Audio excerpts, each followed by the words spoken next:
సర్వసంభవం నాహంకర్త హరిఃకర్త. శ్రీనివాసుడు నిర్దయుడా? ఎంత నిర్దయుడివి!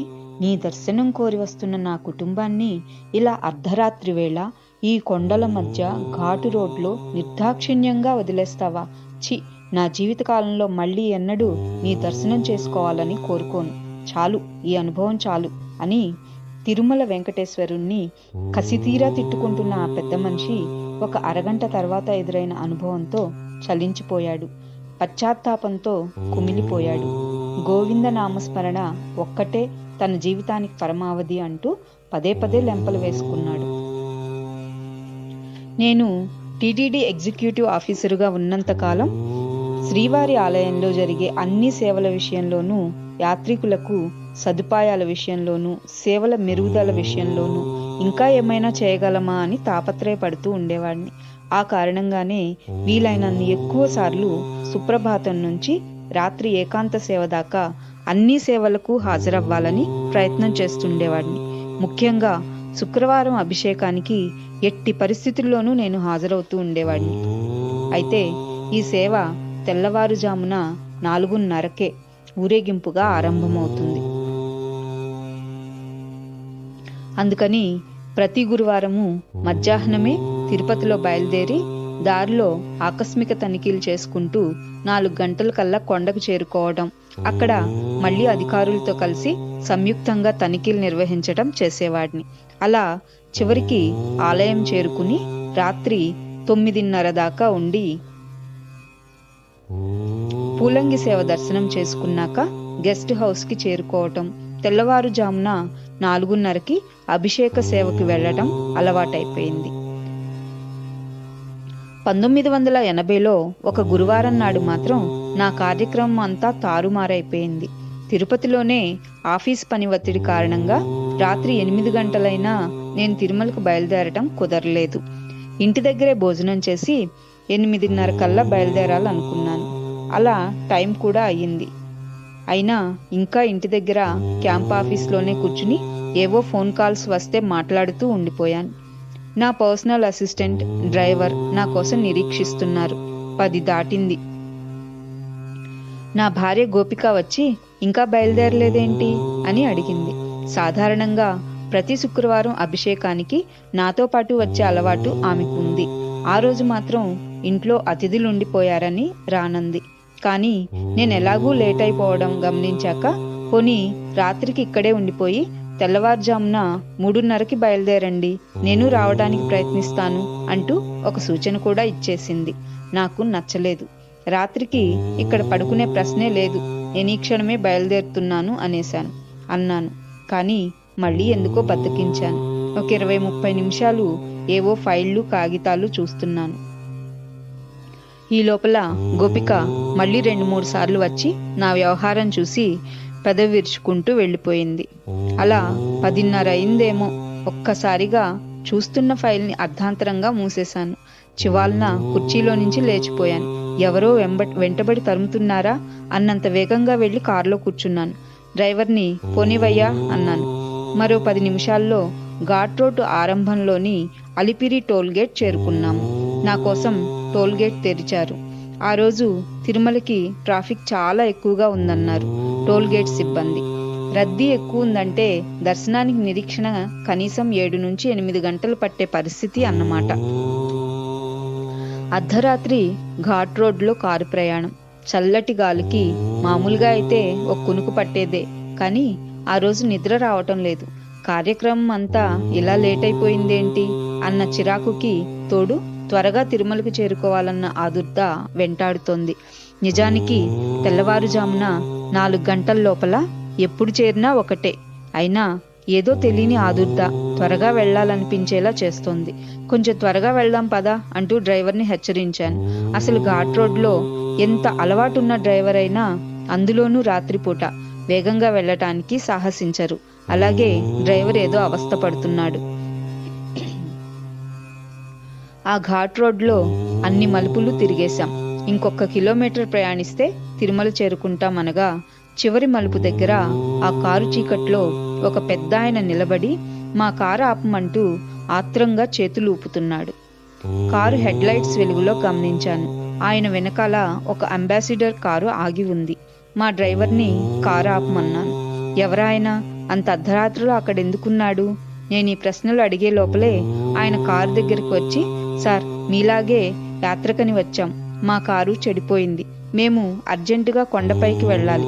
కొంచెం లిఫ్ట్ ఇవ్వరా? ప్లీజ్ ప్లీజ్ అంటూ ఆందోళన నిండిన స్వరంతో ఇంగ్లీష్లో అడుగుతున్నాడు.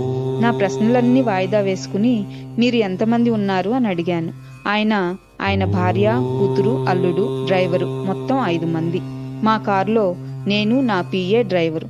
ఇంతమంది ఎలా పడతాం నా కారులో అన్న ఆలోచన నాకు రాలేదు. అనాలోచితంగా వాళ్ళందరినీ మా కారులోకి ఎక్కించుకున్నాను. అప్పుడు గమనించాను, ఆయన కూతురు, అల్లుడు పసుపు బట్టల్లో ఉన్నారు. అంటే అప్పుడే పెళ్లి చేసుకుని వస్తున్నారన్నమాట. విచిత్రం. వాళ్ళు కారు ఎక్కగానే నాలో అంతకు ముందున్న చిరాకు, ఆదుర్ద మటుమాయమైపోయాయి. తిరుమలకి చేరే లోపల ఆయన బెంగ, ఆందోళన మిళితమైన కంఠంతో తన కథంతా చెప్పేశాడు. దాని సారాంశం ఆయన మాటల్లో. మైసూరులో హోటల్ వ్యాపారం మాది. తిరుమల వెంకటేశ్వరుడు తప్ప నాకు మరో దైవం తెలీదు. అందుకే మా అమ్మాయి పెళ్లి కొండ మీద చెయ్యాలనుకున్నాను. కానీ మా వియ్యంకుడి పట్టుదల కారణంగా మైసూరులో చేశాను. అయితే వివాహం అయిన వెంటనే పసుపు బట్టల్లో అమ్మాయిని, అబ్బాయిని తీసుకుని శ్రీనివాసుడి దర్శనం చేయిస్తానన్నాను. దానికి ఆయన ఒప్పుకున్నారు. అలాగే ఇదిగో ఈ ఉదయం 10 గంటలకు మైసూరులో పెళ్లి జరిగింది. వెంటనే బెంగళూరు మీదుగా తిరుమల వచ్చి రాత్రి 7 గంటలకల్లా స్పెషల్ దర్శనం పూర్తి చేసుకుని వెంటనే బయలుదేరితే రేపు ఉదయానికల్లా మైసూరు చేరిపోవచ్చు అనుకున్నాం. పెళ్లికి వచ్చిన బంధువులంతా అక్కడే ఉన్నారు. పెళ్లి సంబరాలు ఇంకా జరగాల్సినవి కూడా ఉండిపోయాయి. కానీ మా దురదృష్టం కొద్దీ దారంతా రైల్వే గేట్లు, ట్రాఫిక్ స్తంభించటాలు వగైరా కారణాల వల్ల మేం అలిపిరి చేరేసరికి 10 గంటలయ్యింది. టోల్ గేట్ మూసేశారు. అక్కడ సిబ్బందిని బ్రతిమాలి మా కథంతా చెప్పి 12 గంటల్లోపు దర్శనం చేసుకుని తెల్లవారేసరికి మైసూరు చేరాలయ్యా అని అర్థిస్తే వదిలారు. ఇప్పుడు మీరు కూడా వాళ్ళని అలాగే బ్రతిమాలి ఉంటారు కదా. ఇలా చెబుతూ ఆయన ఆగిపోయాడు. నేను అంతే అంతే అంటూ మాట మార్చేశాను. నేనెవరో చెప్పలేదు. ఆ తర్వాత కథ నాకు అర్థమైపోయింది. ఘాట్ రోడ్లో వాళ్ళ కారు చెడిపోయింది. ఇప్పుడు ఆయన సమస్య అంతా ఆలయంలో దర్శనం మూసేసే లోపల అమ్మాయి చేత, అల్లుడి చేత దర్శనం చేయించాలి. కారు చెడిపోయి తన ప్రయాణమంతా అస్తవ్యస్తంగా జరగడంతో ఆయన సహనం కోల్పోయారు. కారు ఆగిపోయిన మరుక్షణం ఆయనకి ఏం చేయాలో తెలియకుండా పోయింది. క్రింద టోల్ గేట్ మూసేశారు. మళ్ళీ తెల్లవారుజామున 4 గంటలకు గాని దాన్ని తెరవరు. అప్పటిదాకా ఈ చీకట్లో ఏం చేయాలి? పోని నడిచి వెళ్దామా అంటే 12 గంటల లోపల ఆలయం చేరుకోవటం సాధ్యపడదు. ఎలా ఈ బెంగతో ఆయన దిగులు పడిపోయాడు. స్వామి, నిన్నే నమ్ముకున్నానే, అనుక్షణం నిన్నే ఆరాధిస్తానే. నీ ఆశీస్సుల కోసం కొత్త దంపతుల్ని పెళ్లిపేటల మీద నుంచి నానా అవస్థ పడి నేరుగా ఇక్కడికే తీసుకొచ్చాను. అయినా నాకింత అన్యాయం చేస్తావా? పసుబట్టల్లో నిన్ను దర్శించాలని వచ్చిన ఈ పిల్లలకి దర్శనం లేదు. నేను సకాలంలో పెళ్లి మండపానికి తిరిగి వెళ్లే ఆశే లేదు. నా భక్తే అన్ని సమస్యలకి పరిష్కారం చూపిస్తుందన్న నా నమ్మకానికి నా కొత్త అల్లుడి ముందు విలువ లేదు.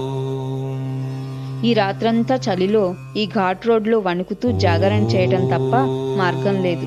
ఛీ, ఏం దేవుడు అయ్యా నువ్వు? నిన్ను నమ్ముకున్న భక్తుల్ని ఇంత దీనావస్థకు గురి చేస్తావా? ఇంత నిర్దయగా ఈ అడవిలో వదిలేస్తావా? ఎంత గుడ్డిగా నిన్ను నమ్ముకొని వచ్చాను. ఇంక జన్మలో నీ కొండకి రాను, నిన్ను చూడాలని కోరుకోను అనుకుంటూ మనసులో శ్రీనివాసుడిని తిట్టుకుంటూ అల్లుడి ముందర అవమాన భారంతో, స్వామి, నిన్నే నమ్ముకున్నానే, అనుక్షణం నిన్నే ఆరాధిస్తానే. నీ ఆశీస్సుల కోసం కొత్త దంపతుల్ని పెళ్లిపీటల మీద నుంచి నానా అవస్థ పడి నేరుగా ఇక్కడికే తీసుకొచ్చానే. అయినా నాకింత అన్యాయం చేస్తావా? పసుబట్టల్లో నిన్ను దర్శించాలని వచ్చిన ఈ పిల్లలకి దర్శనం లేదు. నేను సకాలంలో పెళ్లి మండపానికి తిరిగి వెళ్లే ఆశ లేదు. నా భక్తే అన్ని సమస్యలకి పరిష్కారం చూపిస్తుందన్న నా నమ్మకానికి నా కొత్త అల్లుడి ముందు విలువ లేదు. ఈ రాత్రంతా చలిలో ఈ ఘాట్ రోడ్లో వణుకుతూ జాగరణ చేయటం తప్ప మార్గం లేదు. ఛీ, ఏం దేవుడివయ్యా నువ్వు? నిన్ను నమ్ముకున్న భక్తుల్ని ఇంత దీనావస్థకు గురి చేస్తావా? ఇంత నిర్దయగా ఈ అడవిలో వదిలేస్తావా? ఎంత గుడ్డిగా నిన్ను నమ్ముకొని వచ్చాను. ఇంకా జన్మలో నీ కొండకి రాను, నిన్ను చూడాలని కోరుకోను అనుకుంటూ మనసులో శ్రీనివాసుణ్ణి తిట్టుకుంటూ అల్లుడి ముందర అవమాన భారం తోడవటంతో కలిగిన దిగులుతో ఖిన్నుడై ఉండిపోయిన స్థితిలో మా కారు ఆయనకి కనపడింది. నేను కారులో ఎక్కించుకోగానే ఆయన ప్రాణం లేచి వచ్చినట్లయింది. అప్పుడు ఆయన అన్న మొదటి వాక్యం, సార్, మీరెవరో దేవుడు పంపించినట్లుగా వచ్చారండి. ఇలా ఆయన మాట్లాడుతూ ఉండగానే మా కారు తిరుమలలోని గెస్ట్ హౌస్కి చేరిపోయింది. అప్పటికి 11:30 అయ్యింది. ఆయన నాకు థ్యాంక్స్ చెప్పేసి అదరబదర దర్శనం కోసం భార్యని పిల్లల్ని పరుగులు తీయించాలని హడావుడి పడుతున్నాడు. నేను, కంగారు పడకండి, కొంచెం మొహం కాళ్ళు కడుక్కురండి, కారులో వెళ్దాం అన్నాను.